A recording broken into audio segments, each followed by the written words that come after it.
Pleasure to welcome you to this latest edition of the News in English on Rwanda Television. My name is Serge Nhore. Let's start with the headlines.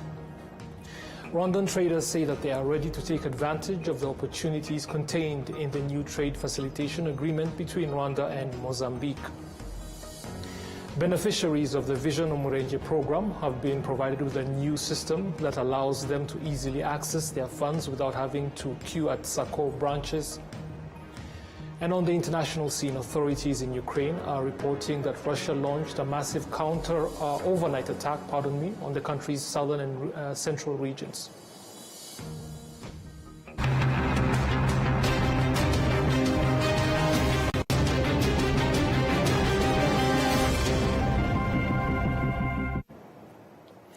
Straight to the details. Thank you again for taking the time to join us.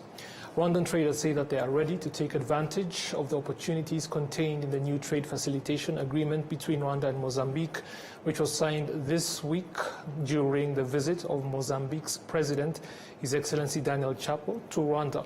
In Maputo, the Mozambican capital, an international trade fair is underway, with Rwandans showcasing various products, mainly agricultural goods and technology services. President Chapo of Mozambique visited the Rwandan exhibitors at the fair shortly before flying to Rwanda for his two-day state visit, which ended on Thursday. Now, Aimable Chimenyi, the Deputy CEO of the Rwanda Private Sector Federation, who also attended the trade fair in Maputo, has said that they are determined to maximize the benefits of the agreement signed between the two countries. Trade analysts in Africa explain that Rwanda's continued signing of trade facilitation agreements with other countries is a sign of commitment to expand markets and boost long-term economic growth. Jean-Guy Africa, CEO of the Rwanda Development Board, confirmed that the newly signed trade deal with Mozambique represents Rwanda's commitment to strengthening international trade relations. The MOU establishes a practical framework for trade and investment promotion. It identifies priority sectors, including agro-processing, tourism, health, ICT, and infrastructure, among others. Crucially, it places the private sector at the center through the creation of a joint working group to ensure rapid translation of commitments into action. But President Daniel Chapo stressed the need for establishing direct air connections between Rwanda and Mozambique to accelerate trade and economic cooperation between the two countries. Here in Africa, we have this challenge of linking our countries through air services. Countries in Africa that for somebody to travel to a neighboring country, first you have to go to Europe to come back to Africa. And sometimes people have to fly to Doha to come back to Africa. So even for us to come here, we had to go first to Addis Ababa, Ethiopia, to come back to Kigali. Or we could have traveled through Johannesburg in South Africa to come to Kigali. So I spoke about this yesterday with the President Paul Kagame, that there is a need for us to have this aerial link between Maputo, Kigali, Kigali, Maputo. Rwanda and Mozambique have pledged to strengthen trade and economic ties through the new facilitation agreement recently signed by the head of RDB and the representative of Mozambique's Investment and Export Promotion Agency. Now, beneficiaries of the Vision Umurenje program have been provided with a new system that allows them to easily access their funds without having to queue at SACCO branches. This system links their registered mobile phones with their SACCO accounts, enabling them to withdraw money directly through their phones. The system, launched by the local administrative entities agency, LODA, is called the VUP Digital Payment System. This innovation marks the end of a long and difficult process for VUP beneficiaries, including those engaged in public works and the elderly or vulnerable who receive direct support. Previously, they had to deal with paper forms, later small booklets, along with the time and effort required to travel and queue at SACCOs to withdraw their money. At Mutete sector, where the awareness campaign was officially launched, beneficiaries confirmed that they understood the system well and have already started using it by simply dialing *541# on their phones. VUP has had a significant impact in the northern province. In Gicumbi district, one of the 5 districts of the province, Gicumbi district now ranks first in reducing poverty among rural residents, just after Kigali's districts, thanks in part to VUP interventions. Today, VUP has been officially digitalized and residents are being encouraged to embrace the new technology.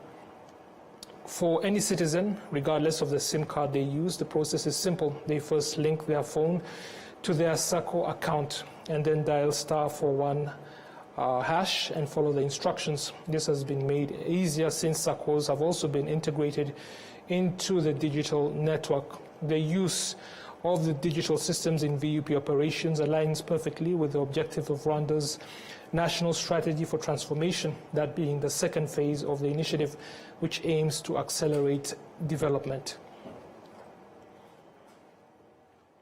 Now, operators of youth entertainment centers have centers established to nurture young talents say that such facilities should be increased and equipped with more recreational infrastructure to better help young people discover their abilities. Children learning traditional dances, drumming, and other aspects of the Rwandan culture say that such activities have helped them to discover their talents. However, challenges due to a lack of enough recreational spaces for children have persisted. The executive director of the Rwanda Girls Guides Association, which oversees activities at the Gikondo Youth Center and others from places like Club Rafiki, have emphasized the need to expand recreational infrastructure to provide more opportunities for youth across different backgrounds. Officials in the Ministry of Youth and Arts have gone on record to confirm that strategies have already been put in place to address the issue. Currently, Kigali has 4 youth centers that support children in recreation and talent development, those being Chimisagara, Gikondo, Masaka, and Club Rafiki located in Nyamirambo. However, some of them are unable to provide certain services, while others, with facilities such as football fields, have remained underutilized. Now, in Kamonyi, the youth there are expressing joy over the Intore mu Biruhuko program, saying that it gave them a chance to showcase their talents and help them to stay away from unproductive activities. Young people from different sectors in the district displayed their talents at the closing ceremony of the holiday program. Other children and youth also performed dance, poetry recitals, and other creative arts. Marie-José Uwiringira, Kamonyi District's Vice Mayor in charge of social affairs, explained that the program gave children meaningful activities instead of being distracted, that is, them being distracted by things of no value. At the closing event, the children were reminded that the new school term is approaching and urged to ensure that all their peers return to school. The program lasted for a month, during which children and youth participated in activities that taught them about culture, values, national development, and avoiding negative behaviors during the holidays. Entertainment was also given significant space. Now, members of the Kofemu Agasha cooperative, which produces eco-friendly charcoal, say that that the cooperative is helping them to solve family problems while also contributing to protecting the environment, given that climate change is a global challenge. The members have confirmed that they have started working with financial institutions and even lending to each other in order to make progress. To produce briquettes, leaves are collected and mixed with soil. The cooperative makes at least 300 briquettes a day, sold at prices ranging from 100 to 500 Rwandan francs. However, due to their current location being far from the main road, they have expressed the need for a more accessible site that would attract more customers, as the briquettes are increasingly becoming popular. Now, Jerome Nitejeka, the Executive Secretary of Gihombo sector in Nyamasheke district of the Western Province, where the cooperative operates, has said that they will be supported with links to partners to help their business to continue prospering. Kofemo Agasha has 50 members. It began producing briquettes and improved stoves back in 2012 as part of efforts to address environmental degradation, a concern both globally and here in Rwanda. Now, the latest Household Living Conditions survey conducted by the National Institute of Statistics of Rwanda has shown that 93% of households still use firewood and charcoal for cooking. Now, in next week's episode of Password, Enola Gladys Wenimana will be hosting a Sudanese law student currently living in Rwanda. He will share his journey, the lessons learned along the way, and a piece of advice to inspire young people to turn their ideas into reality, and mostly what inspired him to pursue law studies, and also sharing his experience here in Rwanda. The following is a short segment of that interview. Take a look. And welcome to today's inspiring episode of Culture Plus, where we get an experience, a chance, an opportunity to dive into lives of young people living in Rwanda. Why not? Today, I'm really honored to be hosting a law student all the way from Sudan, Mohamed Zain. Welcome to the TV. Thank you so much for having me. It is a great pleasure to be here with you. Yes, I'll just go with how you look, because you really look nice as a law student, of course. Thank you so much. Very, very unique. Thank you so much. Yes. It's a kind of you. Thank you so much. I would like to know in the first place, what inspired you to pursue a career in law in the first place? Okay, let me tell you my story. I wasn't study law in my country, Sudan. I was study accounting. And because of war that took place in 2023, we forced to leave our country, Sudan, and search about another country to continue our study. So I decided to came here in Rwanda, and the thing that pushed me to study law and shift from accounting to law, because I felt there is many injustice going across the world, and I can help to solve this problem. I can provide my help and my assist. Yes, so we may say that in 2022, that was when you decided to take the lead and be a law student, just to become one of the people who can maintain peace and justice, right? Yes. Awesome. And what pushed you to be in Rwanda, to pursue your career in education in Rwanda? Okay. First, I remembered that day when my family told me, you will go and study in Rwanda. So I searched about Rwanda in Google. So I find that Rwanda is very peaceful, is very quiet, and it is the cleanest country in Africa. And also I searched about the behavior of people in Rwanda. So I found out that people in Rwanda, they are very welcoming, they cooperative, and they are very friendly with foreigners. Sure. Now, speaking from your personal experience, you made the search, and the internet gave you some sort of points, I guess, maybe idea about the country that you'd like to go in. From your personal experience, how is the education? How is the people, as you said? How is everything from what you searched as your personal experience? Okay, let me say this for you, that it is not a surprise that I would say for you. Everything I searched in the internet, I found it here in the reality of Rwanda. Yes, I found that security everywhere.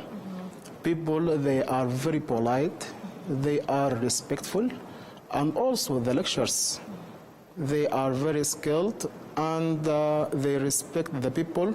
No discrimination here, no racism, because in some countries, when you are a foreigner, you may face some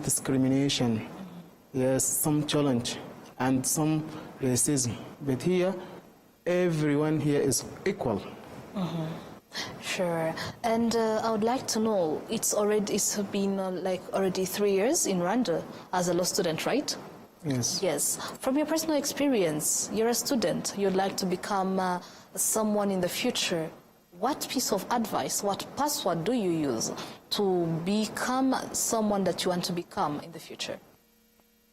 First, I can say that if you want to be a good lawyer in the future, you should first be a very hard reader, and you get the knowledge.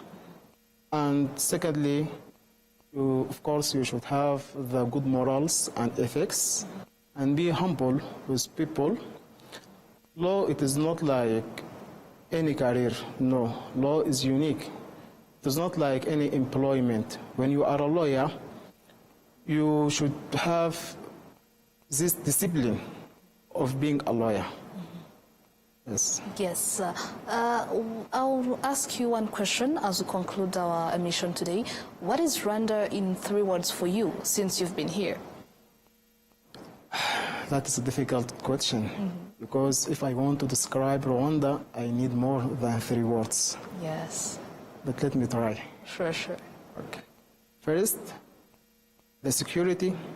Second, the good behavior of people, and that is most important things.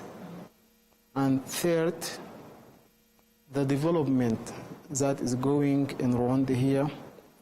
And I really realize that Rwanda is a role model for all African countries and also abroad of Africa. Sure. Yes. That was Mohamed Zain speaking about his experience, his personal experience, right after doing the search about how is Rwanda, how is this country that I'm going to be in, and also a piece of advice to the young people all around the world. Be humble with everyone, no discrimination. Education is key.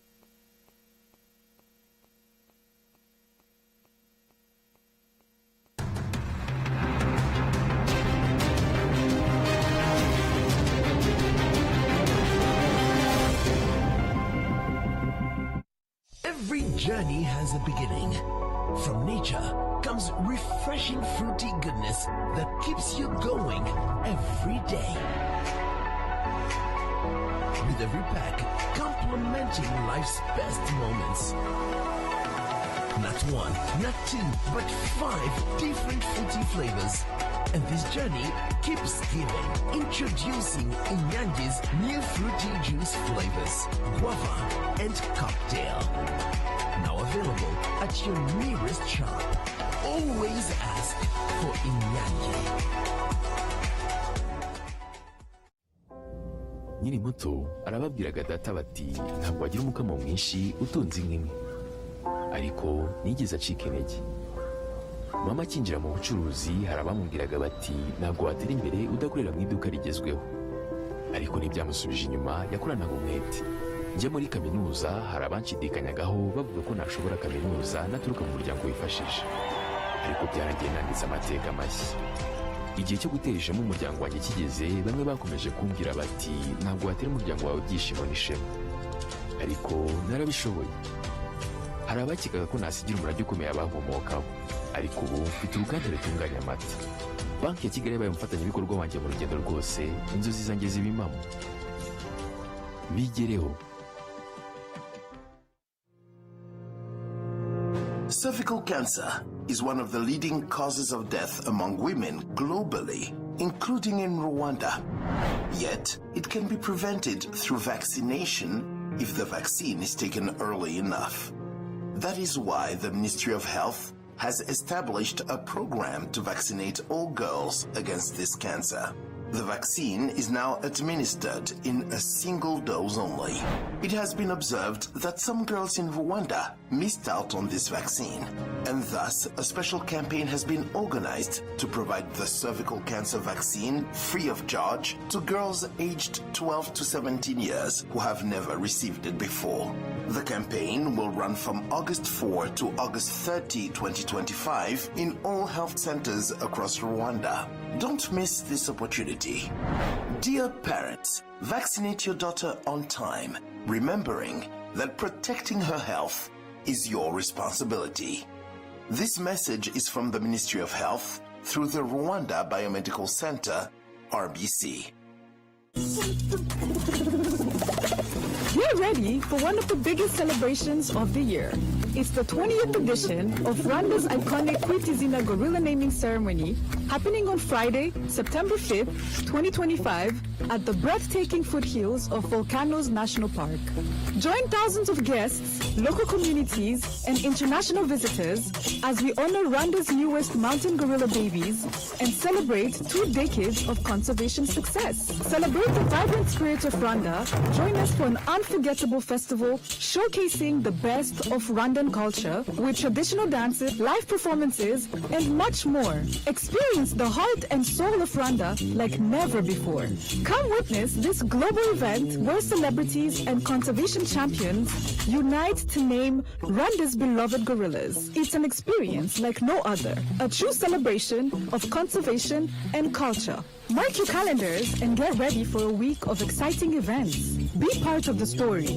Be part of the future of conservation. For more details, visit www.kwitizina.rw and be part of Rwanda's conservation legacy. Kwitizina 2025, where tradition meets celebration. Don't miss it.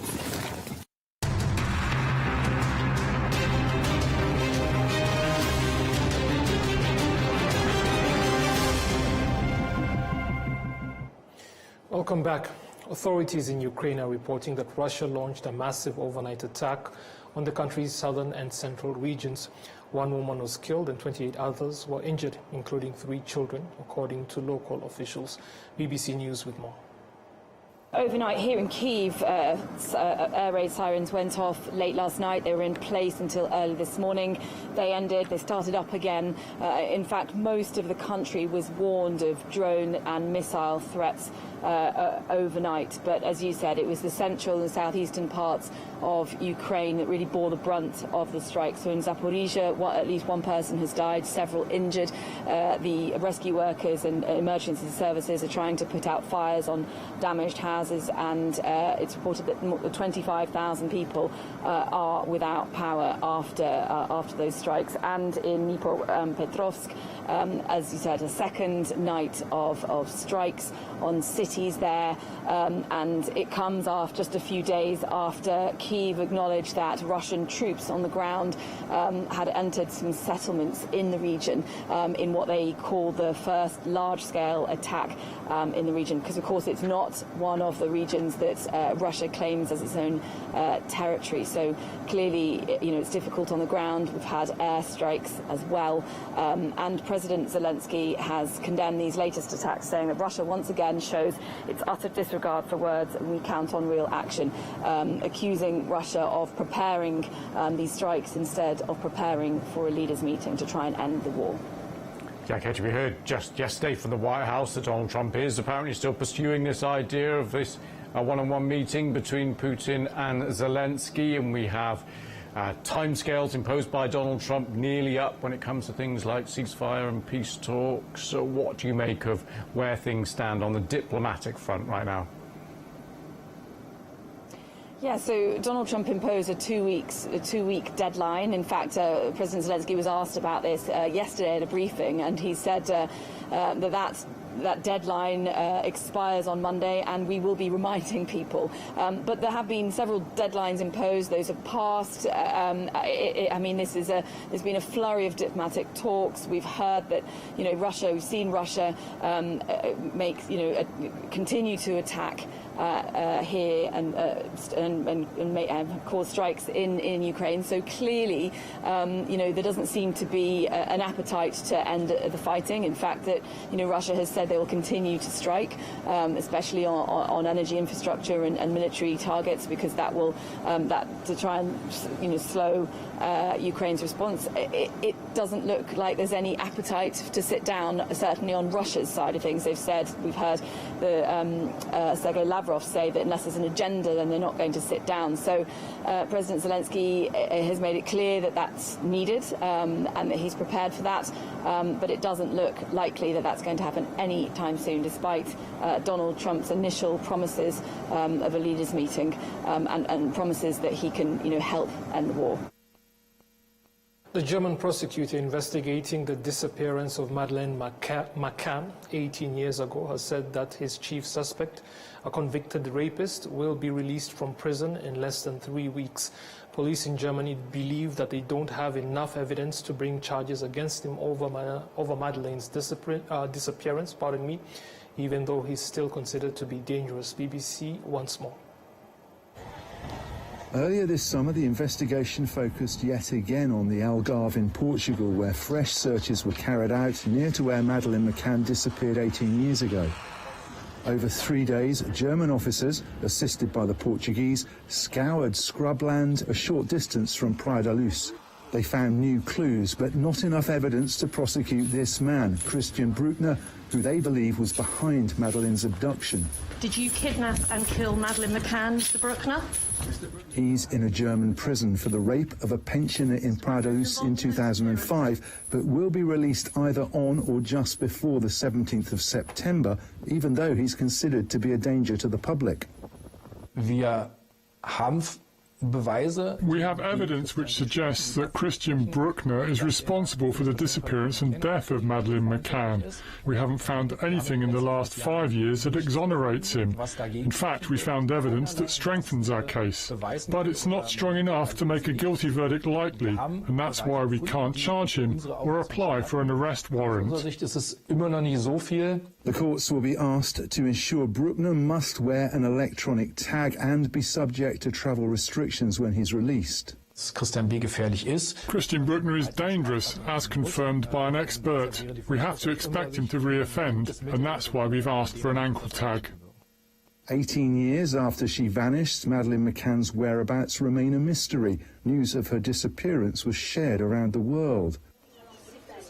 She was abducted from the family's holiday apartment while her parents ate dinner with friends in the same complex a few meters away. At one point, the Portuguese police even questioned Jerry and Kate McCann. They subsequently apologized to them for the way the investigation was handled. The Met Police carried out extensive searches in Portugal in 2014. The desolate area where the most recent search focused included derelict farm buildings and an empty well. German police say they're trying to gather all the pieces to a giant puzzle, but they haven't got enough yet to stop Bruckner's imminent release from prison. Phil Mackey, BBC News. Before we conclude this edition of the news, let us again take a look at the headlines. Rwandan traders say that they are ready to take advantage of the opportunities contained in the new trade facilitation agreement between Rwanda and Mozambique. The beneficiaries of the Vision Umurenje program have been provided with a new system that allows them to easily access their funds without having to queue at SACCO branches. And on the international scene, authorities in Ukraine are reporting that Russia launched a massive overnight attack on the country's southern and central regions.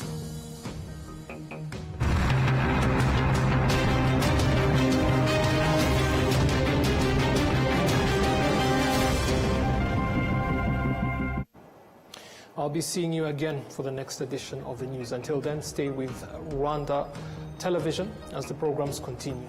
Goodbye.